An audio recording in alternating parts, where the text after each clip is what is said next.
Hi mga kababayan, yan. So, samahan nyo kami, mag-open kami ng bank account dito sa Aldar Exchange. So, ito, papakita ko sa inyo. And may dala na akong form kasi kahapon humingi na ako. So, napilapan ko na. And may kasama ako na gusto rin mag-open ng, yan, kasama ako na gusto rin mag-open ng account. So, ayun lang muna.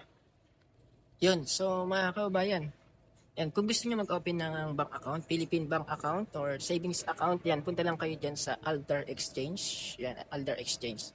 So, yung outlet na yan, dito yan sa Esdan Garapa. Pero alam ko marami pa silang mga outlet, no? Search nyo lang.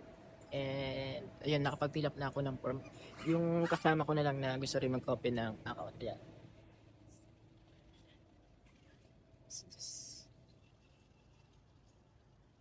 So, yan mga kababayan. Fill up na siya ng kanyang bank account.